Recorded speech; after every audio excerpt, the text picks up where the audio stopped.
right, guys, welcome to another episode of Always Making. Just getting started down here in the studio.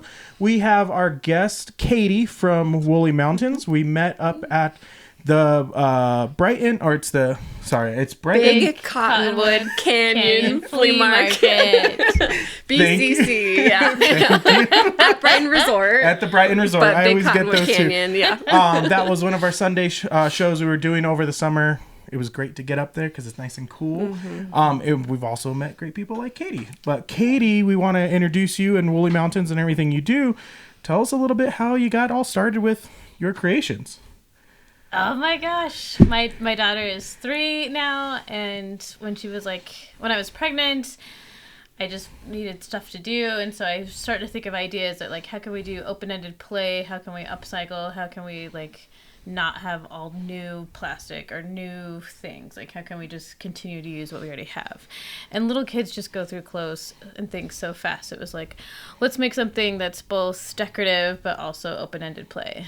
And I became Woolly Mountains, and they were weighted with a little bit of corn, and they're stuffed with raw wool as well. So they're super eco-friendly, but it helped her with sitting when she was like 18 months. And then to now that she's a toddler, like I can put them next to her bed so she doesn't roll out of bed, or in the doorway because she slams the doors right now, which is not ideal.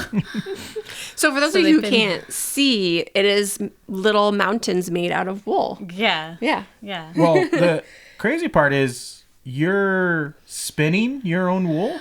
I do, but that's not for Woolly Mountains. But okay. It's good to know that our clothing and the mountains, they all start with thread, and they all start with a raw material that is spun, and then we make fabric, and then you make clothing.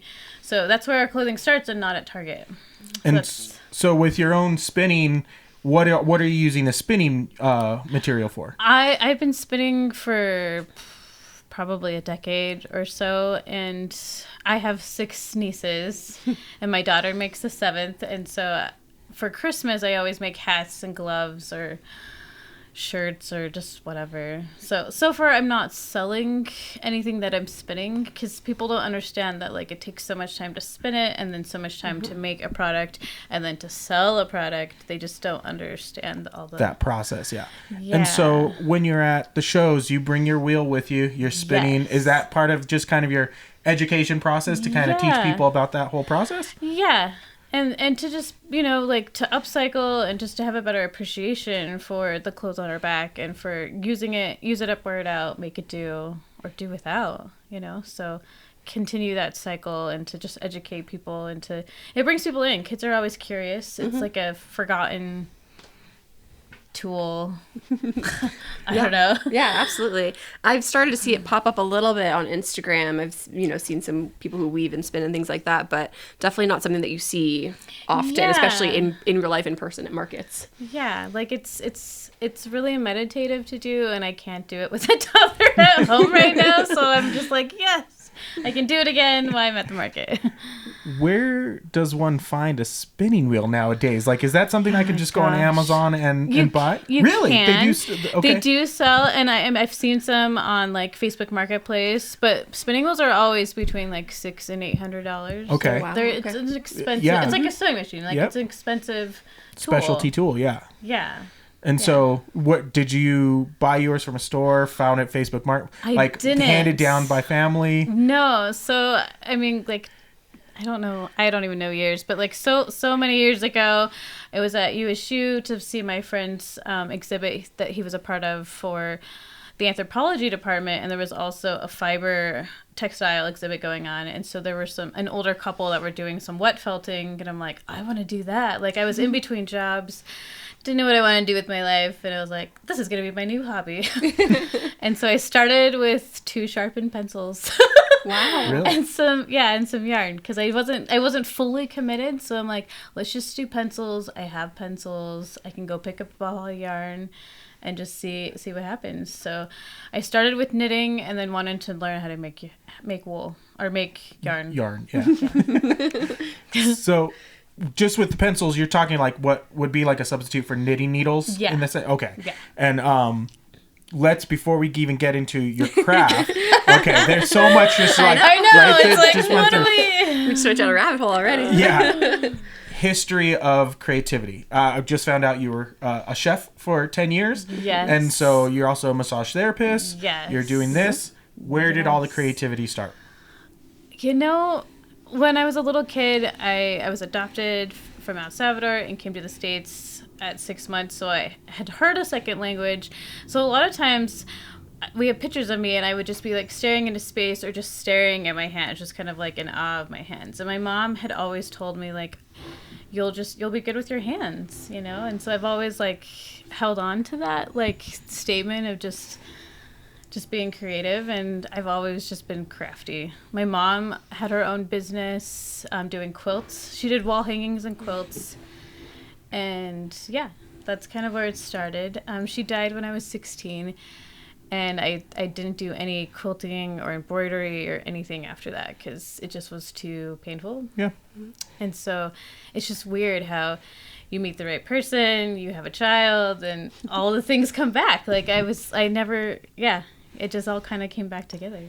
And so this is all pretty recent that this has all happened. Yeah, so I've only been in business for like a year. Okay.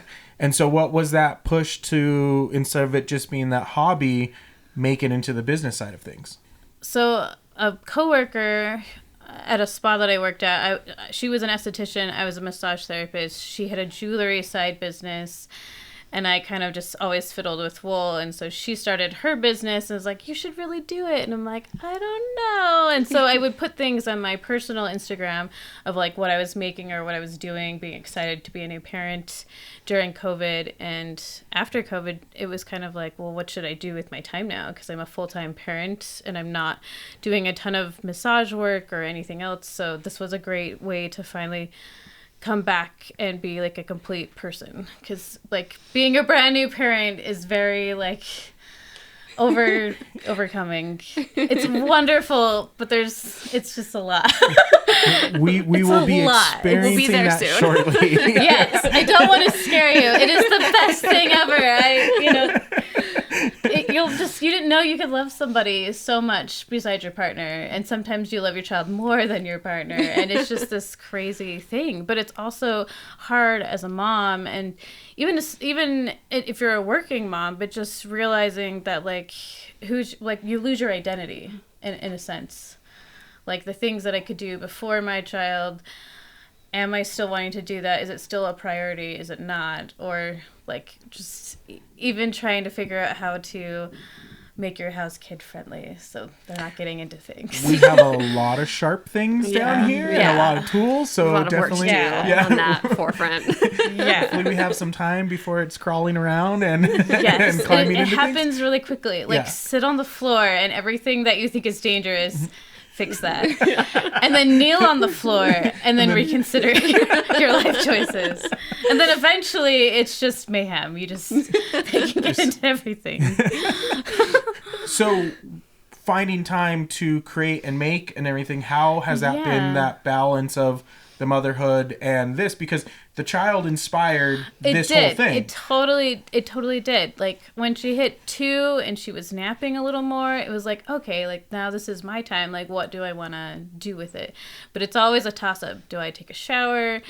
Do I clean the house? Or do I get crafty? And a lot of times it goes to crafty because you've got to be able to have some like Zen, some meditation, some that creative just outlet. Yeah.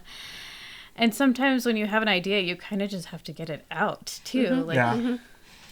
We definitely know that, and like I think today it's been that back and forth in between all of the stuff. It's like, oh, we're gonna try this today, or I'm gonna mess with this, and so like the table this weekend. I don't know. We were doing a bunch of different projects, but on our social media this past week, and I think there was like 10 projects on the table, and I just real quickly like panned over with the camera. I'm like, I don't know what I'm doing. We've got this to do. There's something to do. Yeah. We're always doing something. But finding that time and balance. We're now talking. You've done 5 shows, 6 shows. Is that am I? I don't know. I haven't even counted. So I did 1 show a month this summer, starting in June. So we've got June, July, August, September, and then I did 3 shows in September with BCC. So that would be 6. Okay. That would be 6. And then I did Penny Lane as well in Sandy. I did one of their shows. So that would be 7. So I did 7 And shows. Penny Lane is one of the like that's where setup like you markets set your kind things of? up. Yeah, it's a 3-day market. You go in and you set up and you leave it. Yeah. I think they take roughly 18% off the top, but they do all the marketing and all the selling. And so I get to be a parent. So that was kind of like my goal, was to get to something like that. And I just got into Salt and Honey, and I will be there this entire week, Monday to Sunday, at 9th and 9th. So just so anybody listening, this is actually going to be after that you're there. Unfortunately. Unfortunately. Just so everyone knows. But the possibilities of being in their future, and if you guys are local to the area, Salt and Honey is a very awesome local, forward shop that helps a lot of local small business artists and stuff with that. Yeah. But what I want to get into with the markets, this is a new thing for you. What has your experience been like? It's been super positive. It's been super fun. It's exciting to sell something that you're so passionate about, that like, I made this, I created this, and have somebody else be like, oh, I love this, and they want to touch it and hug it, and you're just like, yes. But then on the other side, you're like, now I gotta make more. So it's a bit of like, I don't know, just crazy excitement. What would you say you've probably learned the most from doing the market so far this summer, in terms of doing markets or running your business or balancing, things in your life, whatever it may be? Definitely trying to figure out how to balance things. Like, I am super grateful for the time that I get away from my child, but I am super grateful to come back. So you got to have both. It's fun to tell the story over and over again that it started with her. And to also be grateful to be up there by myself and be able to go home and be a parent again. So yeah. So these are your smaller creations. We've seen at your booth you have larger creations. Yeah. What's the biggest piece you've done so far? I don't know measurements. About yay big? Yeah. Yes. You can look at my website, which I like, oh god, it's awful. But yeah. No, that's totally fair. And so with that being said, time and process, are the smaller ones kind of easier to pump out, or is it about the same for your larger pieces to the smaller pieces, about time-wise and effort that goes into both of them? So they're made from blankets and from sweaters, and so it just depends on the material that I have, and I want to use as much as I can before it goes to waste. Mm-hmm. So it kind of started out with big mountains, because I liked the bigger mountain idea. But if you take a general t-shirt or something and do a big mountain, then it's okay, now I have just the arms, what can I do?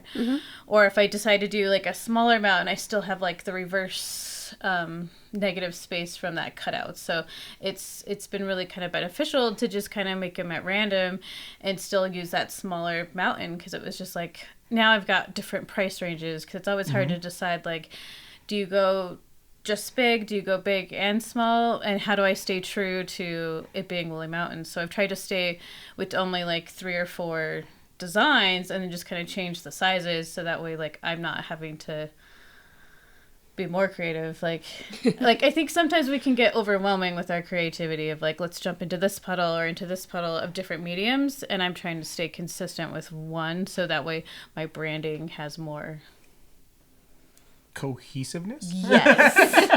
Yes. I was thinking for the word in my head. I was like, is that the right word? I think it works. Yeah.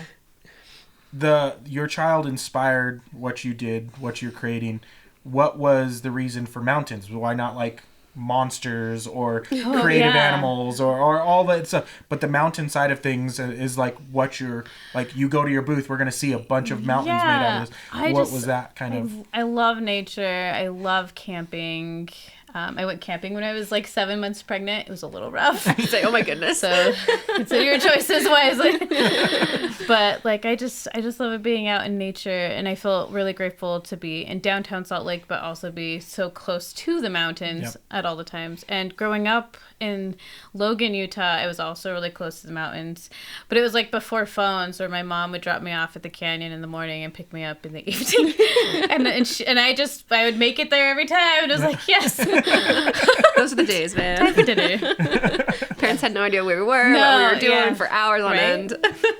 Oh man. Well, the mountains are very cool, and they definitely like especially at the BCC Flea show. The mountains, behind it, all the It was woolly the stuff. It's perfect great. venue for Yeah. me And to be in the mountains selling the mountains. Yes.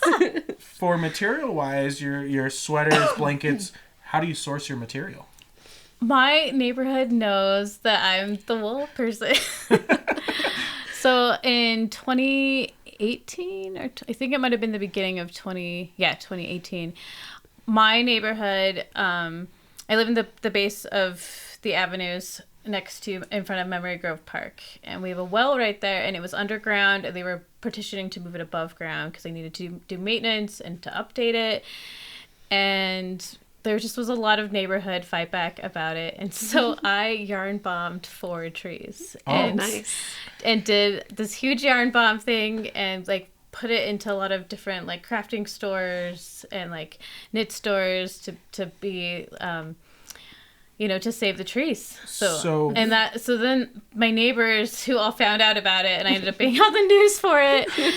And it was pretty cool. I did save 1 tree, and we did make the building like a third of the original Design that they were going for. And so the neighborhood just knew that I was the wool person, and so like the neighbors would bring me stuff that they felted or that they're like, if this isn't going to work anymore. And my own spinning and knitting community gave me stuff too. So I've just kind of just collected stuff. I'm like, cool. Okay, now let's do something with it. Nice. Well, very cool. For people listening and watching, yarn bombing. What is yarn bombing? Yeah, we know what it is, Yeah. but yeah, for people who don't know. So I think it kind of started in the UK. There are big knitters over there, and yarn bombing is when you take. It doesn't have to be a political stance. Mine was a political stance, but it can be like just a public area where you like, I yarn bombed trees because I was saving the trees, and so I made knitted sweaters around the tree. You could do it around this microphone where it's not hurting the microphone or anything. I'm not causing like a long-term graffiti. It's just a short-term statement.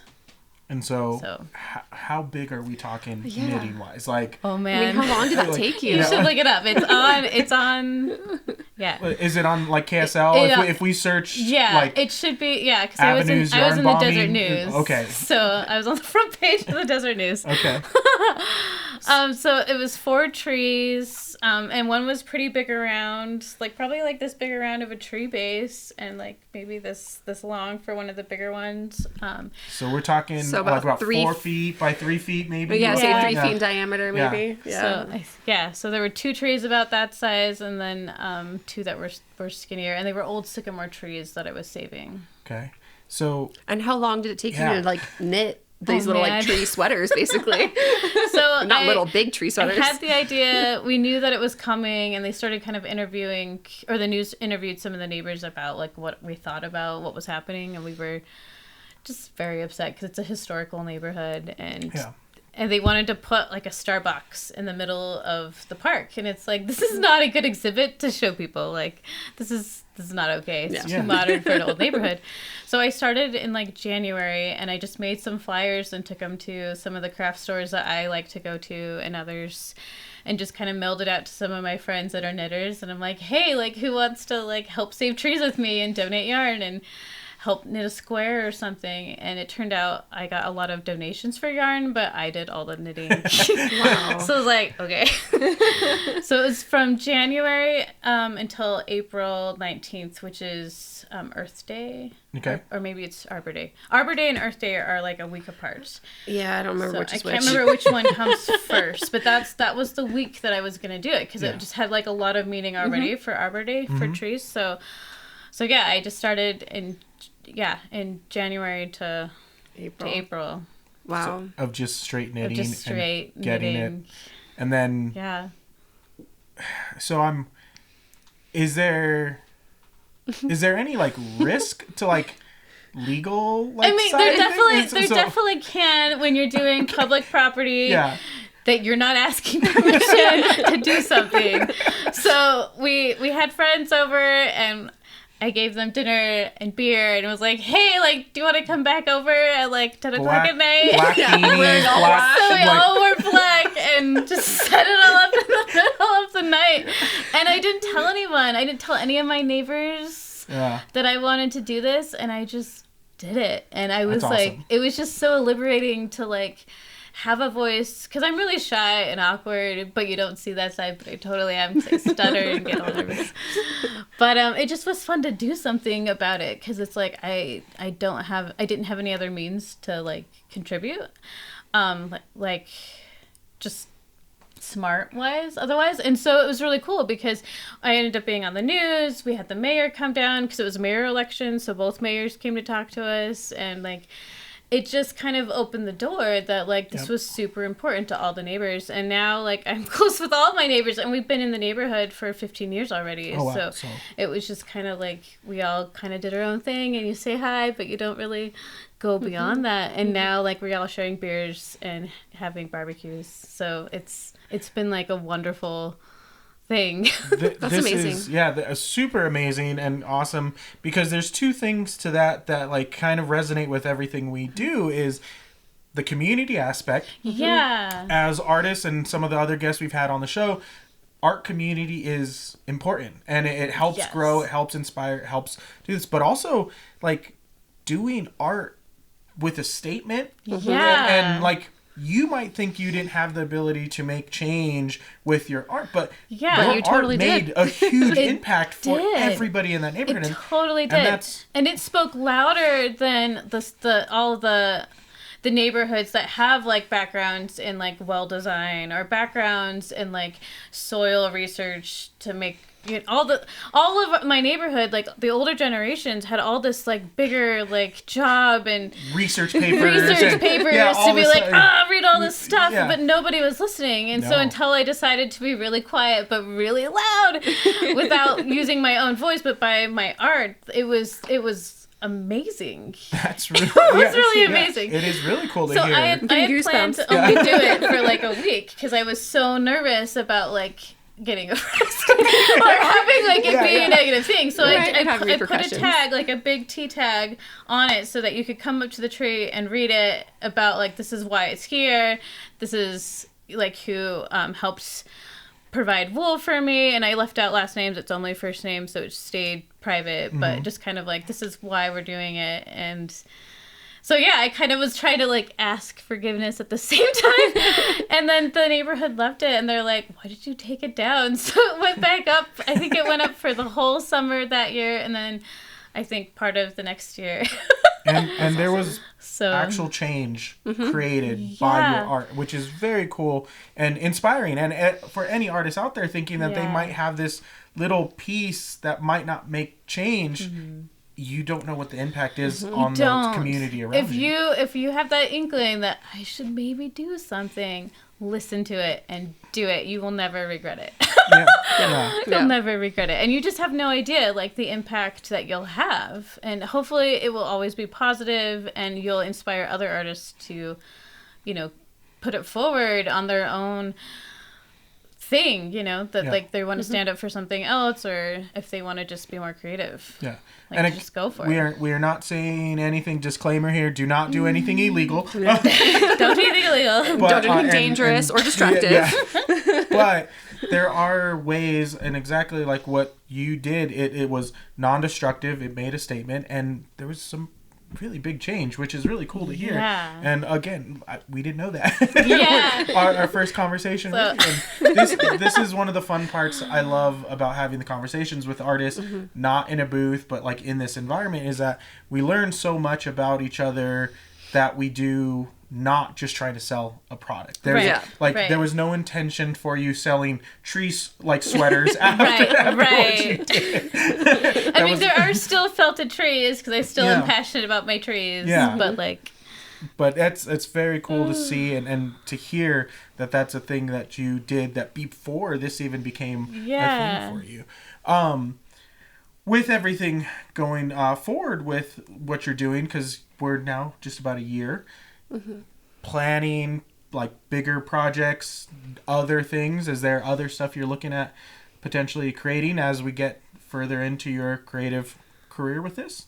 The best part of creating and doing shows is that your customers and your clients are coming to you to be like, hey, like, you should do ornaments. And I was like, okay. Well, we have those 3 there that we purchased for it totally nursery, came from like other people coming and approaching me like that they wanted ornaments. So it's nice. I love stickers, but I also I know stickers aren't necessarily always eco-friendly either. Mm-hmm. But it was like, it is nice to sell small things where it's like, I still want to, promote what you're doing and I still want to support you, but I can't afford like a big mountain. So like, can you sell something smaller? And so it's like, okay, like I can resonate with that yep. Like that's something that could happen. And so it also gave me another avenue on like what else I could do with my scraps. So after I cut out a mountain and do small mountains or trees, like it gave me another something that I could use my small scraps for. So it's like everything that I have material wise, it's just a one-off. And so if I can use as much as I can before it does turn back into scraps and just what I use for stuffing for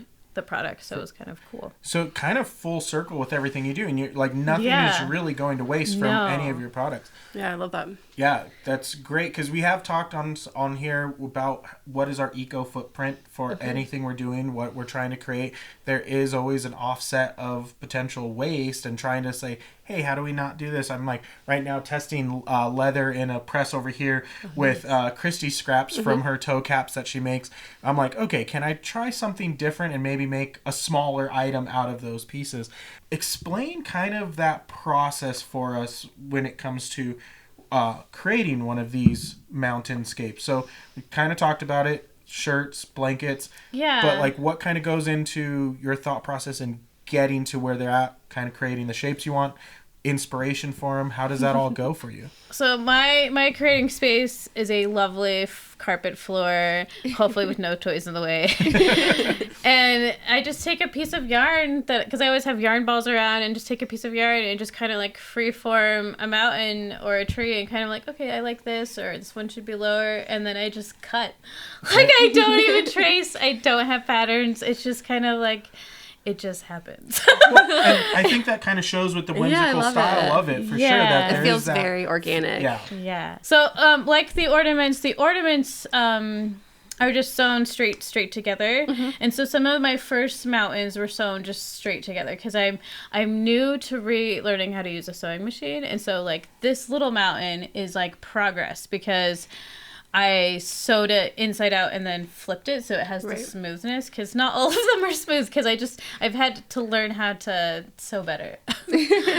So it's been kind of fun just to watch me improve my ability to use a sewing machine and hand sewing or hand embroidery.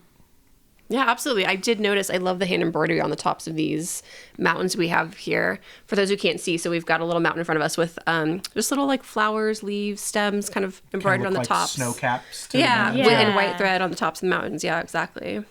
Super cute. And then, of course, the 3 ornaments that we got for our nursery from you that I love, a little sheep and a tree and an owl. A mushroom. I mean, sorry. A sheep, a mushroom. Mushroom. Yes, sorry. So how, obviously your stuff is very inspired by nature. Excuse me.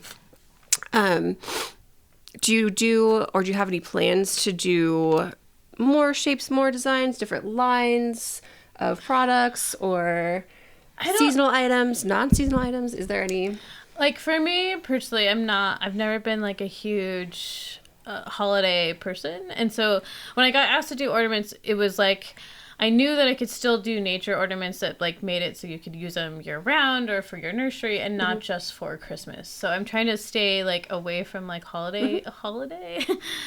But I don't know. I mean, so at the last market, I don't know if I had any at the market you guys were at, but I had sheep. I had like a big black sheep and then a gray sheep. And it just made sense because like woolly mountains and my love for sheep and wool, I'm like, well, there should be a sheep. Like there should be an animal and it should be a sheep. That's really cool. So I feel like there'll be more sheep coming. Awesome. We talked a little bit about your spinning wheel, and like we've talked about some of the tools and starting off with pencils. As you've gone more and more, we like to talk with all the guests on the show. What's that one tool that's kind of been a game changer for you with your creations? You know, like It still hasn't happened yet, but Okay. I want to get the really nice Ginger shears. Okay.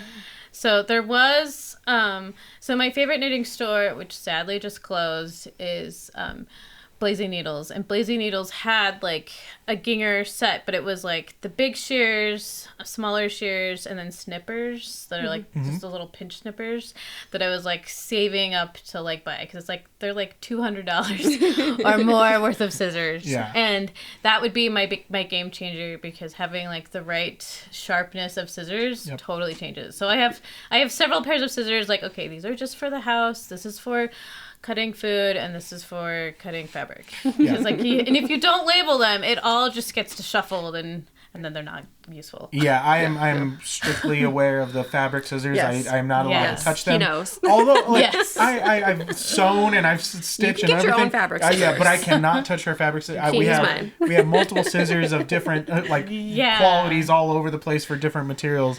But the fabric scissors will be one of that game changers, and we always like to kind of share those tips with anybody listening or watching the episode, where, hey, you don't need dogs making some rustling upstairs. You just heard, but you don't necessarily need the highest quality tool to get started. Yeah, and so It's rewinding. I think the door. Someone dropped something off at the door. Oh, okay. I did I heard hear the someone. doorbell. I heard someone knock and totally ring the heard bell, the but then they doorbell. walked away. So I think it was probably just a package. Okay. But now the dog's whining because he heard the door. So that's why we looked a little puzzled there, guys. But as far as tools go and starting off, it's not always the highest quality necessary to get started. And I know there are some people out there that are like, I need the best. I need this. And so was there any kind of back and forth with you to kind of like, oh, before I can even get to this point, I need to get these pieces? Or was it like, hey, I'm just going to try and see what happens? Yeah. Just try and see what happens. Like, if this is what you've got to work with, these are the materials you have, just go for it.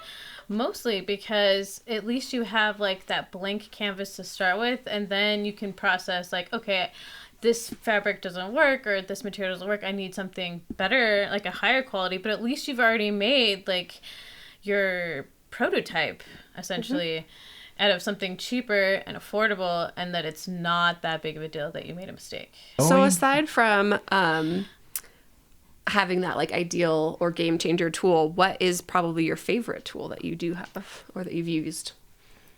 Oh, okay, my favorite tool. Probably my sewing machine. I think it's a Brother. So when I finally decided I was really gonna like go for it, because I did the first few mountains were all hand sewn, so it was just a lot of sewing. So I'm like, okay, like I should be able to do like this outline on a sewing machine. So I borrowed my sister-in-law's sewing machine and kind of like, okay, like I got this, I could figure this out. And then my neighbor moved away and she gave me her sewing machine because she had two. So I was like, yes, my own sewing machine, covered in stickers, go. And so that has been a game changer for me to have my own sewing machine. So like whatever I do or don't do with it, like I feel a little bit more secure that it's not my sister-in-law. So I'm not breaking hers. So if I break mine, it's fine. Like, yeah. So that was a game changer to kind of do some of the bigger outlines with the sewing machine so I can craft a little bit faster. So I try to do an assembly line. With cooking, there's a big word or a big phrase, mise en place. It's a French term for everything has its place. So I approach that with the rest of my life. And so I try to like do a couple different mountain cutouts and have them all stacked, and then go back and decide, okay, like what appliques do I want to add? Do I want to add like more trees? Do I want to add like more embroidery, or like how do I want to embellish it a little bit? And so I always try to have like one embellishment on one side, so then I can do hand sewing that way, and then I can use the sewing machine, and then I can get ready for stuffing. So that way I can get like 4 mountains down all at the same time, because I've kind of streamlined it. Right. Yeah. Batch sewing. Yeah. I mean, we take the same approach with a lot of the stuff we make for our Etsy store. Chrissy takes the same approach with a lot of do the all the cutting, then do stuff. all the serging, then do all the stitching or whatever it may be. Yeah. Right. It's it's Henry Ford created the assembly It line. really is. Like, with kind of your process, and like has the culinary side of things in your past helped like kind of make this easier of a transition for you? It totally does, because it's the same approach that like I have like shoe boxes, or I have like these are all the red things, these are all the blue things, and like these are all the small scraps, these are all the big scraps, or like you just have to kind of organize chaos, like we talked about earlier, that like if you have organized chaos and you know where everything is and you can just grab and go. And so same concept, think about like culinary kitchen. You're like, oh, I need the onions, I need the kidney beans, I need this or whatever for the recipe. And you know exactly where all those pieces are. Right. It makes that assembly line much faster. Totally. And there's times like the sewing machine will back up and then I'm just frustrated. I'm like, okay, I'm done doing that. Let's do some hand sewing and do something else. Yeah. And so like it kind of helps having a couple different ideas in line, because then I can, today's hand sewing and now my hands are too tired, so now it's time for using the sewing machine, or now it's just time to take a break and just be inspired by others. Like Instagram has totally changed the idea of being a small business, because I can see what other people are doing, or like how they're marketing their stuff to bounce ideas off for my own stuff. And like sometimes you just need that creative outlet. Like I'm just gonna go sit on my porch and drink a beer and watch my child. Yeah. And that's understandable. Like we've had the discussion on here, me and Chrissy's like, I'm not one to really feel negative about social media. I really do love being inspired by all the varieties that are out there of artists and stuff. I know there's things that can get really funky and not great about social media, but if I am engulfing myself at an art show or a market or stuff, I'm surrounded by all kinds of other artists. I don't get that during the week, and sometimes like just being on Instagram for a little bit of time and seeing what other people are creating is just as much of oh yeah, I can make this now too. I can kind of create, okay, well I didn't think about that, let's try that kind of thing. And that's a really cool aspect to kind of take from just the negatives of social media in some cases. It's not all negative. It's not all negative, no. And I think it's how you interpret, how you take it in, and how you utilize it as a tool. Totally. It's another tool for you to use. Totally. And then when you get like stuck, or you just feel like a little down on yourself, like reach out to your other makers and be like, hey, I'm doing this. Like, what's your opinion on like my pricing or on my logo or whatever? And like encourage each other to keep creating and keep loving what you're doing. Because if you don't love it, then stop. It's very true. Yeah. You hit on a point there that I want to always share with people who are watching or listening. Do you have that kind of knowledge, tip, advice for other makers that are potentially getting started, or that are maybe in that stuck position, or not having like a writer or creative block? Like, is there a point of advice that you might have for somebody listening? It's like a multi-level question, like on so many levels. Like, I think like we have to remind ourselves that like we're enough. I'm enough today. I'm enough in the next 5 minutes. It's gonna be okay. Like I think you just have to kind of like just take it as it is, and you have to just love life for the whole. Like I'm creating these out of just sheer passion, and like sharing the idea of my child, and that brings me a lot of joy to share that with other people. And so like if I keep that in mind, then I'm gonna be great. But if it turns into that this is taking over and I'm not being a good parent, then I need to rethink my goals a little bit. So it's like I think that you've got to find balance, and that's never gonna be the same. Like we're all in different, always changing as well too. The balance that you give and take will change as you grow with your child, as your child gets other hobbies and stuff like that. And same with like who you meet and who you associate with, because like we're networking as it is right now. So it's like you've helped expand my business by letting others know, and like you do photography, I still need to photograph my stuff so I can put it on my website. And it's like, oh, maybe if I did it here, then I could get better work than me just doing it in front of the trees in my house or the brick wall at the neighbor's house. So like you get inspired by each other. And as a parent and as a chef, like you learn that like you've got to ask for help. And that you should never feel bad about asking for help or asking for a second opinion, because it might just not have crossed your idea yet, your mind. So let's see if I can make this segue work properly. Creativity and massage therapy. Yes. Because that is another thing you do. Yes. So my first 10 years right out of high school, I did cooking because I knew that like everyone's got to eat. I was too nervous to go to college, so it's like, okay, if I can do cooking, I can pay for a second education of what I want to do. And eventually I found massage, and I loved it. I would come back to Utah, and I would get massages from a friend while I was still cooking, and I'm like, oh, this is so much nicer. So it was just like, I just needed a change of pace and a new job. And so, yeah, I've been doing massage therapy for 9 years now and absolutely love it. It still has that same flow as cooking did, where like it's like a dance. I'm not dancing around like 8 other people in a small space with hot food, but now I'm dancing around the table, but I'm also thinking more about self-care and self-preservation. So that was like a huge turning point for me for crafting and for life, that like you have to take time for yourself. Yeah. And if my hands are my biggest tools for everything in life, like I better take care of my tools. So yeah, I think massage has been a huge positive influence on everything that I do, to be mindful of how my body is doing.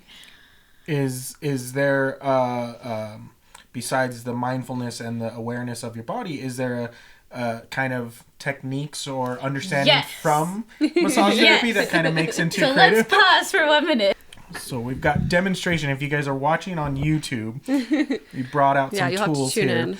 So, Okay, so in middle school, I always got in trouble for climbing on the building. Okay. I was waiting for a parent, and so I was climbing the building. So I did rock climbing a lot. So I've got bouncy balls. Okay. So bouncy balls are fantastic because I'm doing a lot of pinching now. Okay. Where massage, it's open-handed or it's a fist, but I can go all the way up to my elbow. As my whole length of my arm is my main tool for connecting to another person. Okay. But then the rest of my body. But with doing my mountains, I'm doing a lot more sewing, a lot more hand embroidery, so my hands started to hurt, and I was like, oh no, what do I do? So I remember that I have bouncy balls, and bouncy balls are great to use as a pressure point for your palm to roll on the table, like I would for like making bread or something. Like kneading your dough and stuff like that. Yeah. And I use bouncy balls a lot on my feet because when I massage, I'm always barefoot. Okay. So I want to feel really grounded, that I'm not going to like slip or slide. Okay, because I've used little, like, they're kind of like tennis balls, but a little bit smaller. It's like a hard, like, handball type ball to roll my feet on as well. So I love bouncy balls for the hands. I'm totally going to use that. The other thing, like, your thumb is like the biggest hand muscle, and that's the one that I struggle with because I'm pinching and I'm holding fabrics together. So you can take 2 bouncy balls and you put one on the back and one on the palm, and you're just pinching, and it's not a lot of pressure, but like it's a hard ball, and it really gets in there to really do some pressure points.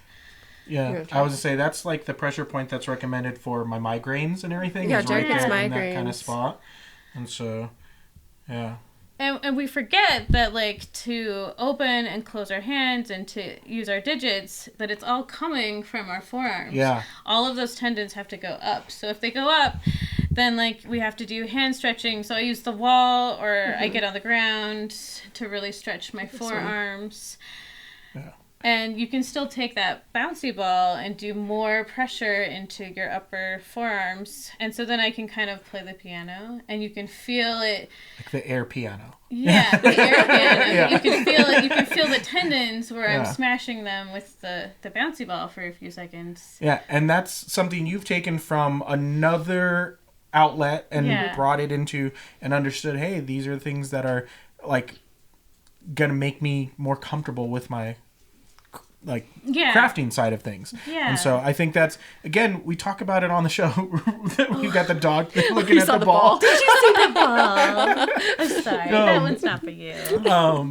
But that's a thing we've talked about on the show in the past with other people, is taking experiences from past things you've got yourself into, learned, educated yourself, and how they apply nowadays with what you're doing at this point in time. Yeah. And that growth and like using old techniques maybe. And so that's a really cool kind of crossover between your massage therapy and your actual like crafting side of things, and how you kind of, again, aware of your body, aware of what kind of effect this is having on you, both Right. mentally and physically. Because I know there are grandmas that knit and can knit but like, think about it, like if they knew certain things early on, hey, maybe in their like hundreds they're still knit in a way instead of feeling fragile and stuff like that. But I think that's a really cool perspective to have with the crafting, with the massage therapy, and also your culinary experience as well, bringing that into the crafting world and how that kind of manipulates all of it to what you have here today. For your show side of things, when you're at shows, you're showing off the spinning wheel and all your stuff. You still have some, we've talked six shows under your belt now. Is there some tips or some like advice you have for people that are thinking about getting into shows that maybe you've run into or you've learned, and maybe they can kind of learn a little bit before they get themselves into that? So Big Cottonwood Canyon Flea Market is an outside show up in the mountains. So for one, it gets really cold early in the morning and then it warms up midday. So I always wore dresses up there because they were so much easier to layer. So I could put tights on, and then I could put tall socks on, and then I could put leg warmers on. And so it was just easier to like dress up and dress down if I'm doing an outside show. And that made a lot of difference for me. So it wasn't awkward. I didn't have to like run to the bathroom and change. Like I could just... That is a huge tip. Yeah, that's great. For people out there. A lot of people don't necessarily think about how they're feeling comfortable throughout the day. And so guys, like, that's a huge thing. Like me and Chrissy, like cool. Just our experience of being outdoors, hiking, like camping, all the stuff, it's always about a proper kind of layering and comfort. And so we're kind of aware, but for anybody starting and not thinking that through, that's a huge tip. It is, because if you're not comfortable, your people that are buying are going to tell that you're not comfortable, and then they're going to be more hesitant to buy. Yeah, exactly. Because you're not comfortable. Yeah, and so kind of like, again, getting into that whole core of understanding your body and knowing yourself is going to bring more positive vibes to your overall show with experience. But huge, great tip on that side of things. Future-wise for Woolly Mountain, what does it look like? Are you doing more shows, more creations, more like online stuff? What's the big picture for you? When I launched, last year I did a really, really small show. My friend's a jeweler, J. Perez Jewelry. I think I got that right. Ooh, sorry, Jamie. But yeah, she kind of introduced me to some of the shows that she felt more comfortable with, or shows that like she felt like would reflect well with what I'm selling. And so it was nice to do like a really small one and kind of just get my foot in the door, because talking to other people can be a little scary. It's not easy. It's not easy. So take a breath, smile, and then talk to people, or take another breath. It's okay. Like, there's no need to rush. And if you're truly like passionate about what you're doing, it shouldn't be hard to talk about. And so... I don't know. I lost it. What are your plans for Woolly Mountains in the future? There's a big fiber fair that's the beginning of each year, like I think it's in like April, May. And it's the Great Basin Fiber Show. And I didn't know that I had to apply this year for next year, so I missed it this year. Yeah. So I did go to the show, and I have talked to them, and so I'm really excited to do that one next year, because it's all about fiber there. So that will be really fun to do that. Awesome.